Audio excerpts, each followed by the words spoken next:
অভাবের সময় মুমিনের করণীয় কি? জীবন সব সময় একই নিয়মে চলে না।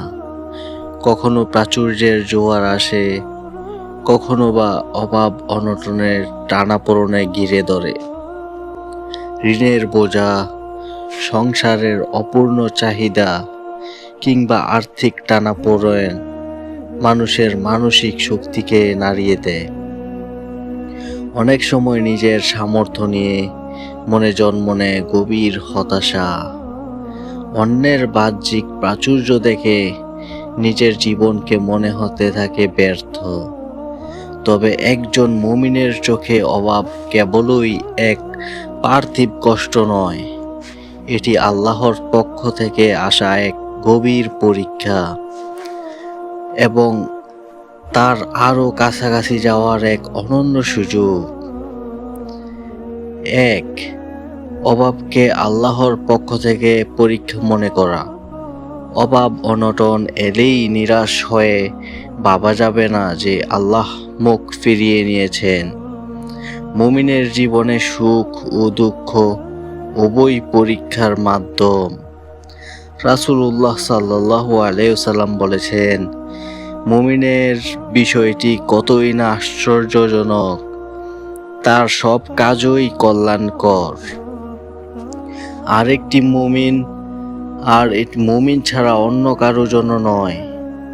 সে সুখে থাকলে আল্লাহর শুকরিয়া আদায় করে, এটি তার জন্য কল্যাণকর। আর দুঃখ কষ্টে পড়লে ধৈর্য ধারণ করে, এটিও তার জন্য কল্যাণকর। নাম্বার 2, সংকটে ও হালাল উপার্জনে অবিচল থাকা। টানাপোড়েনের সময় শয়তান দ্রুত অর্থ উপার্জনের জন্য সুদ, ঘুষ, জুয়া বা প্রতারণার পথকে সহজ ও আকর্ষণীয় করে দেখায়। কিন্তু অভাব কখনো হারামকে হালাল করার অজুহাত হতে পারে না। আল্লাহ তাআলার ঘোষণা, আর যে ব্যক্তি আল্লাহকে ভয় করে তিনি তার জন্য উত্তরণের পথ তৈরি করে দেন এবং তাকে এমন উৎস থেকে রিজিক দান করেন যা সে কল্পনাও করতে পারে না। সূরা আত-তালাক আয়াত 2-3। নাম্বার 3, রিজিকের মালিক আল্লাহ, এই বিশ্বাসে অটল থাকা। চাকরি, ব্যবসা কিংবা কোনো ব্যক্তি রিজিকের মূল উৎস নয়, এগুলো কেবল বাহ্যিক মাধ্যম মাত্র। প্রকৃত রিজিকদাতা একমাত্র আল্লাহ। আল্লাহ বলেন, আর পৃথিবীতে বিচরণকারী এমন কোনো প্রাণী নেই যার রিজিকের দায়িত্ব আল্লাহর ওপর নয়। সূরা হুদ আয়াত 6।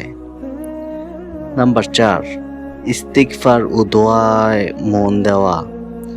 অভাবের মুহূর্তে মানুষের ধারে ধারে ছুটাছুটি না করে সবার আগে মহান রবের সামনে হাত তোলা উচিত। আন্তরিক তাওবা ও ইস্তিগফার সংকীর্ণ রিজিকের দুয়ার খুলে দেয়। আল্লাহ তাআলা বান্দাকে স্মরণ করিয়ে দেন, অতঃপর আমি বলেছি, তোমরা তোমাদের প্রতিপালকের কাছে ক্ষমা প্রার্থনা করো, নিশ্চয়ই তিনি পরম ক্ষমাশীল। তিনি তোমাদের জন্য আকাশ থেকে প্রচুর বৃষ্টিপাত করবেন এবং তোমাদের ধন সম্পদ ও সন্তান সন্ততি দ্বারা সমৃদ্ধ করবেন। সূরা নূহ আয়াত 10-12। নাম্বার 5, যা আছে তার উপর সন্তুষ্ট থেকে শুকরিয়া জানানো। অপ্রাপ্তির হিসাব মেলাতে গিয়ে আমরা বিদ্যমান অসংখ্য নিয়ামতকে ভুলে যাই। অর্থ কম থাকলেও সুস্থ শরীর, মাথার উপর ছাদ কিংবা পরিবারের ভালোবাসা অনেক বড় সম্পদ। আল্লাহ তাআলা বলেন, আর তোমরা যদি আল্লাহর নিয়ামত গণনা করো তবে তার সংখ্যা নিরূপণ করতে পারবে না। সূরা আন-নাহল আয়াত 18।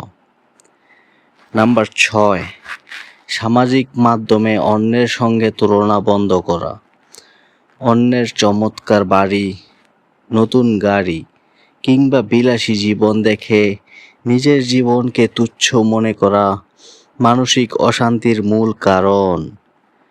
নিজের চেয়ে নিজের স্তরের মানুষদের দেখে সন্তুষ্ট থাকাই ইসলামের শিক্ষা। হাদিসে পাকে এসেছে, তোমরা তোমাদের চেয়ে নিচের অবস্থানের মানুষদের দিকে তাকাও, উপরের স্তরের লোকদের দিকে তাকিও না। এতে তোমাদের মাঝে আল্লাহর নিয়ামতকে তুচ্ছ মনে না করার মানসিকতা তৈরি হবে। বুখারী ৬৪৯০। নাম্বার ৭, সম্পদের স্বল্পতায় নিজেকে হীনমন্য না ভাবা। ইসলামে মানুষের প্রকৃত মূল অর্থের অঙ্কে মাপা হয় না, বরং মনের তাকওয়া ও আমল দিয়ে নির্ধারণ করা হয়। বিষয়টি আল্লাহ তাআলা এভাবে তুলে ধরেছেন, নিশ্চয়ই তোমাদের মধ্যে আল্লাহর কাছে সর্বাধিক সম্মানিত সেই ব্যক্তি যে তোমাদের মধ্যে সবচেয়ে বেশি তাকওয়াবান। সূরা আল হুজরাত আয়াত ১৩। নাম্বার ৮, প্রয়োজনে বিশ্বস্ত মানুষের সহায়তা নেওয়া। আল্লাহর উপর তাওয়াক্কুল করার অর্থ চেষ্টা ছেড়ে দেওয়া নয়। চরম সংকটে কোনো প্রকার অহমিকা না রেখে আত্মীয়স্বজন বা বিশ্বস্ত মানুষের সহযোগিতা চাওয়া ইসলামের দৃষ্টিতে সম্পূর্ণ বৈধ ও স্বাভাবিক। নাম্বার ৯, অর্থ না থাকলেও সৎ কাজের মাধ্যমে সওয়াব অর্জন। দান সদকা কেবল টাকা দিয়েই হয় না। শ্রম দেওয়া, অন্যকে ভালো পরামর্শ দেওয়া কিংবা অন্তত নিজের মন্দ আচরণ থেকে মানুষকে নিরাপদে রাখাও সদকার শামিল। হাদিসের বর্ণনায় এসেছে, প্রত্যেক মুসলিমের উপর সদকা করা আবশ্যক।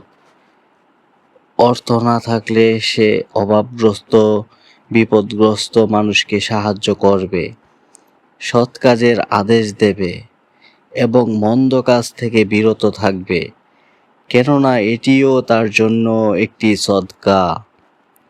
বুখারী ১৪৪৫।